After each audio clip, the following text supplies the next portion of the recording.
예레미야서는 46장부터 이스라엘의 주변 나라 10개 나라들에 대한 멸망을 예언합니다. 애굽과 블레셋과 모압과 암몬, 그리고 오늘 본문인 49장에 들어있는 에돔과 다메섹과 게달과 하솔, 그리고 엘람의 멸망이 예언되어 있습니다. 49장 7절부터 22절까지는 에돔에 대한 말씀입니다. 어제에 이어서 에돔을 살펴보겠습니다. 49장 오늘 13절 말씀 다 같이 읽어봅니다. 시작. 여호와의 말씀이니라. 내가 나를 두고 맹세하노니 보스라가 놀램과 치욕거리와 황폐함과 저주거리가 될 것이요 그 모든 성읍이 영원히 황폐하리라 하시니라. 보스라는 페트라와 사이 지점에 있는 에돔의 수도입니다. 에돔의 예언은 다른 나라들과 다른 것이 있는데 에돔은 회복의 메시지가 없죠. 13절에 보면 영원히 황폐하리라. 물론 하나님은 개인을 구원하십니다. 그래서 어제 살펴본 대로 49장 11절에 보면 개인이 복음을 듣고 회개하고 돌아올 때 그들을 고아와 같이 버려두지 않으신다라고 했습니다. 11절 말씀에 내 고아들을 버려도 내가 그들을 살리리라. 내 가부들은 나를 의지할 것이니라. 그러므로 사도 바울이 본격적으로 복음을 전하기 전에 아라비아 광야에 3년 동안 있었는데 아라비아 광야가 에돔 땅이었고 주 4세기 이후에 로마를 통해 복음이 전해질 때 에돔 땅에도 복음이 전해져 많은 영혼이 구원을 얻었던 것입니다. 이제 에돔에 이어서 23절부터 27절까지는 다메섹에 대한 예언의 말씀입니다. 자, 다메섹에 대한 예언의 말씀 49장 23절을 한번 읽어보겠습니다. 23절입니다. 다메섹에 대한 말씀이라. 하맛과 아르밧이 수치를 당하리니 이는 흉한 소문을 듣고 낙담함이니라. 바닷가에서 비틀거리며 평안이 없도다. 다메섹은 아람 왕국의 수도입니다. 사도 바울이 그리스도인들을 잡아 가두기 위해 갔던 곳으로 유명했던 곳입니다. 예루살렘에서 이 북동쪽으로 약 240km 떨어진 곳에 다메섹이 있습니다. 지금도 이 도시는 현존하고 있고 현재 시리아의 수도입니다. 다메스커스라고 부릅니다. 다메섹은 히브리식 발음입니다. 구약시대 아람 왕국을 대표하는 세 개의 도시가 있는데 다메섹과 하맛과 아르밧입니다. 그러므로 49장 23절에 다메섹에 대한 말씀이라. 하맛과 아르밧이 수치를 당하리니. 이와 같이 다메섹과 하맛과 아르밧은 지금 이 지명을 통해 하나님께서 아람 왕국을 심판하신다는 말씀이 되는 것입니다. 아람 왕국의 왕조가 벤하닷이라는 왕조입니다. 49장 27절 말씀 27절을 또 읽어볼까요? 내가 다메섹의 성벽에 불을 지르리니 벤하닷의 궁전이 불타리라. 벤하닷의 궁전이 불탄다라는 것을 통해 아람의 왕국의 왕조가 다 멸망당하게 될 것이다 라고 말씀하셨습니다. 실질적으로 바벨론은 이제 유프라테스 강에서부터 출발을 해서 서남쪽으로 내려오면서 먼저 다메섹을 만납니다. 그리고 이 다메섹을 멸망시키는데 주전 605년의 사건입니다. 특이한 점이 있다면 이 다메섹은 두 번 망했죠. 첫 번째, 아수르에 의해서 멸망을 했습니다. 다메섹, 이 아람의 왕은 북이스라엘 왕 베가와 동맹을 맺어서 반아수르 정책을 하자고 했습니다. 아수르와 싸우려고 했던 것이죠. 그런데 남유다 아하스 왕이 동참하지 않았습니다. 그러자 괘씸하다 그러면서 북이스라엘과 아람이 힘을 합쳐서 남유다를 치려고 합니다. 남유다 왕 아하스는 아수르 왕이었던 디글랏 빌레셀에게 구원을 요청하고 디글랏 빌레셀이 북이스라엘과 그리고 다메섹 즉 아람을 다 파멸시킵니다. 이것이 주전 732년에 있었던 사건입니다. 그런데 이와 같이 아수르에 의해서 멸망했던 나라가 이제는 다시 한번 얼마 지나지 않아 바벨론에 의해서 또 멸망을 당하게 됐다는 것입니다. 그래서 어떤 꾀를 내고 힘을 합쳐서 뭔가를 치려고 하고 그러한 나라들의 흥망성쇠가 계속 반복되고 있는 것을 보여주면서 이 모든 것 위에는 하나님의 주권이 있었다라고 성경은 말씀합니다. 자, 이어서 게달과 하솔에 대한 나라에 대한 멸망의 예언도 보겠습니다. 28절부터입니다. 49장 28절 말씀 같이 읽어보겠습니다. 바벨론의 느부갓네살 왕에게 공격을 받은 게달과 하솔 나라들에 대한 말씀이라. 여호와께서 이와 같이 말씀하시되 너희는 일어나 게달로 올라가서 동방 자손들을 황폐하게 하라. 여기에 게달은 이스마엘의 둘째 아들의 후손입니다. 창세기 25장 13절에 나와 있고 이 게달은 아라비아 사막에서 유목 생활을 하던 종족입니다. 29절입니다. 너희는 그들의 장막과 양떼를 빼앗으며 휘장과 모든 기구와 낙타를 빼앗아다가. 이와 같이 그들이 유목 생활을 했기 때문에 주로 재산들이 텐트와 그리고 여러 양과 낙타들이었다라고 말하고 있습니다. 이들이 어떠한 삶을 살았는가가 31절에 나옵니다. 31절은 다 같이 읽어볼까요? 여호와의 말씀이니라. 너는 일어나 고요하고도 평안히 사는 백성 곧 성문이나 문빗장이 없이 홀로 사는 국민을 치라. 이 게달은 나라가 이렇게 제대로 있는 곳은 아니었습니다. 성이 있는 것도 아니고 그 안에 국가로서의 시스템이 있는 것도 아니죠. 왜냐하면 유목 생활을 하기 때문에 풀을 따라 지역을 따라 자기의 재산을 가지고 움직이는 사람들이었습니다. 그러나 사막에서는 누구보다 아주 뛰어난 기술을 가지고 있었기 때문에 어느 나라도 사막에서 이 게달과 싸울 수는 없었죠. 그들은 오히려 그렇게 황량하지만 좀 덜 발전됐지만 그곳에서 성문도 없이 빗장도 없이 편안하게 살 수 있었습니다. 그런데 여기서 이 게달과 하솔이 또 범죄하고 우상을 섬기다가 멸망하는 것을 보면서 우리는 깨닫는 것이 있는데, 여러분, 우리가 어렵고 힘들고 고난 가운데서 죄를 짓는 것도 참 조심스럽고 위험한 일이지만 우리는 편안하고 안락함 가운데 더 큰 위험이 있다는 것도 잊지 말아야 한다는 사실입니다.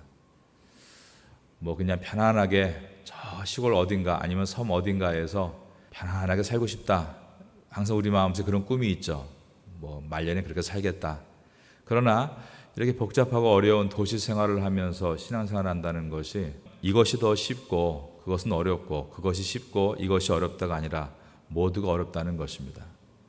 바쁘고 힘든 생활 가운데 신앙생활을 어렵게 하는 것도 참 어렵지만 오히려 편안한 가운데 마음이 점점 굳어져서 하나님과 멀어지는 것이 또 큰 위험이 될 수 있다는 것을 오늘 본문이 보여줍니다.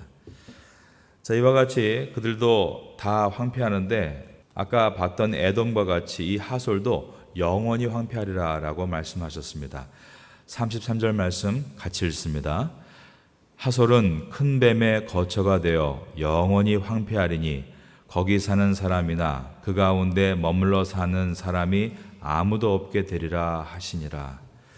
그러므로 실질적으로 이 하솔의 위치가 어디인지 학자들 사이에서도 아직도 발견되지 않고 있습니다.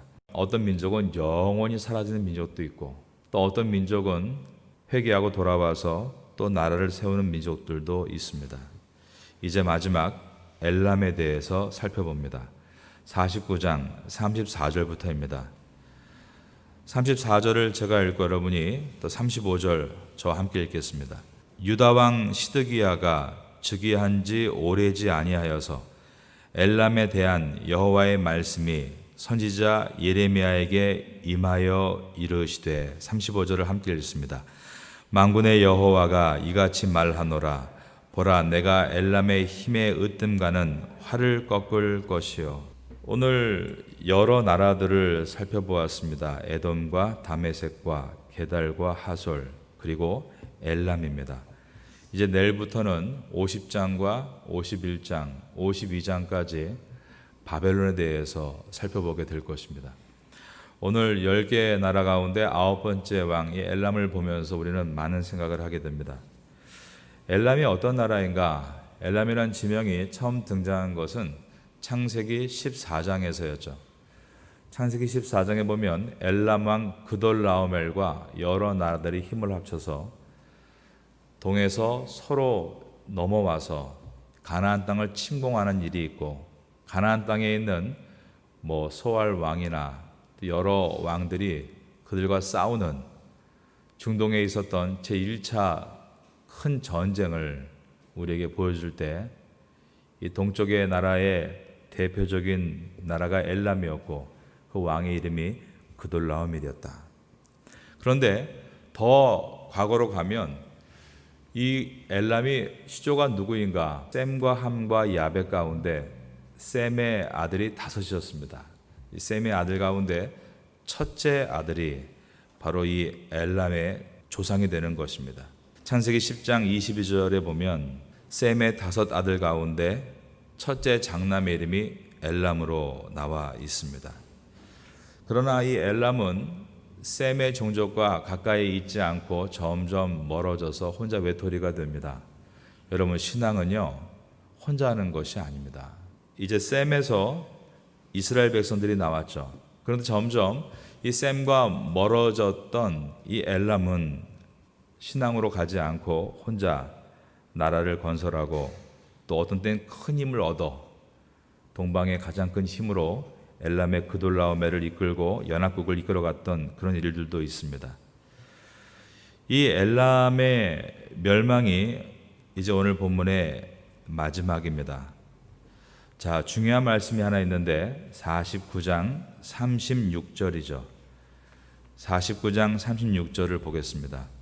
하늘의 사방에서부터 사방 바람을 엘람에 오게 하여 그들을 사방으로 흩으리니 엘람에서 쫓겨난 자가 가지 않는 나라가 없으리라.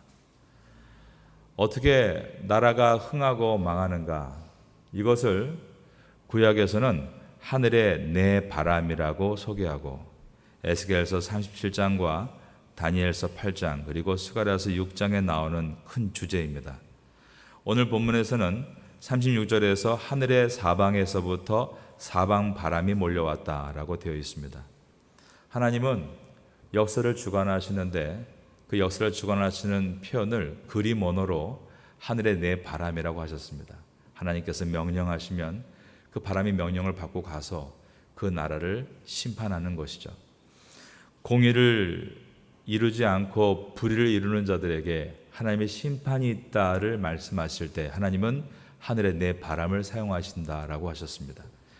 엘람이 망하는 이유는 물론 자신들의 무능함도 있었겠지만 이 땅의 어떠한 민족도 하나님의 공의에 밖에 살 수 없고 하나님의 공의 안에서 온전하지 못할 때에는 이토록 심판을 받는 것이다 라고 하시며, 비단 하나님의 백성 유다와 과거의 북이스라엘뿐 아니라 주변의 모든 나라들도 같은 원리로 심판을 받는 것이다 라고 하셨습니다.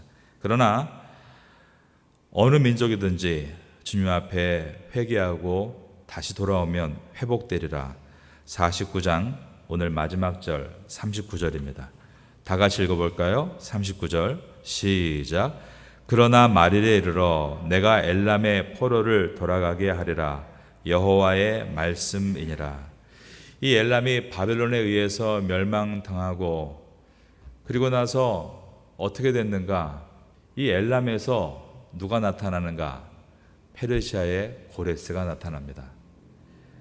이 엘람은 지금의 이란 땅으로서 이란은 가장 위대한 조상으로 고레스 왕을 뽑고 페르시아의 고레스는 이 엘람에서 시작해서 큰 힘을 얻어서 이제 바벨론과 싸워 승리하고 난 다음에 이스라엘 백성에 대해서 아주 온화한 정책을 펴나갑니다. 특별히 고레스는 주변의 사신들이 구약 성경 가운데 이사야서를 읽어줄 때 큰 감동을 받습니다. 이사야서 45장 1절에 고레스가 열방을 정복하고 예루살렘과 성전을 회복할 자라는 예언이 들어있기 때문이었습니다. 정확하게 자기의 이름이 성경 안에 들어있는 것을 보고 고레스는 매우 고무되었다라고 역사학자 요세푸스가 그의 책에서 기록합니다. 고레스는 마치 내가 신의 은총을 입어 이제 어떤 큰 하나님의 일을 이룰 수 있는 삶을 얻었다라고 생각을 하고, 물론 그 고레스가 완전한 신앙인은 아니었지만 이 고레스는 또 어떤 부분에서는 하나님께 쓰임 받아서 이스라엘을 고향으로 돌아가게 만들고 예루살렘 성전을 다시 세우는 것을 허락하고 거기에 대한 많은 재정적인 후원을 했던 인물로 알려져 있습니다. 나라가 흥하기도 하고 나라가 망하기도 하고, 그러면서 그 어떤 나라의 힘이 또 하나님의 회복 가운데 귀하게 쓰임받고 있다면 이 모든 역사의 주권은 하나님이시구나라는 것을 예레미야서의 마지막 부분에서 10개 나라를 보면서 우리는 깨닫게 되는 것입니다. 지금 우리가 겪고 있는 위기가 꼭 위기로만 끝나는 것은 아닙니다. 하나님은 모든 흐르는 시냇물이 구비를 거치고 또 방향을 틀어서 큰 강이 되어 우리에게 좋은 식수로 돌아오게 하시는 것처럼 모든 인류의 역사를 주관하시면서 지금도 인도에 가고 계시는데, 중요한 것은 하나님의 백성으로서 온전하게 서 있는 성도들에게 하나님의 은총을 주시고 회복을 주신다라는 사실입니다. 오늘도 이 아침에 하나님 앞에 우리는 기도하기 위해 모였습니다. 하나님, 역사의 주관자가 하나님이심을 고백합니다. 온 인류의 역사의 주관자이신 주님께서 또한 나의 인생의 주관자이심도 고백합니다.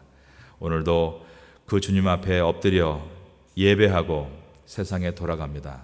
세상에서도 예배자로 살고 바른 길을 걷기를 원합니다. 부지런하고 근면하되 나의 힘만을 의지하지 아니하고 하나님의 은총을 의지하는 성도가 되어서 오늘을 잘 준비하고 내일을 열어갈 수 있는, 모든 인류 역사를 주관하시는 주님 앞에 설 수 있는 주의 성도가 되게 하여 주옵소서. 기도하시고 오늘도 귀한 월요일을 열 수 있는 여러분 될 수 있기를 예수님의 이름으로 축원합니다.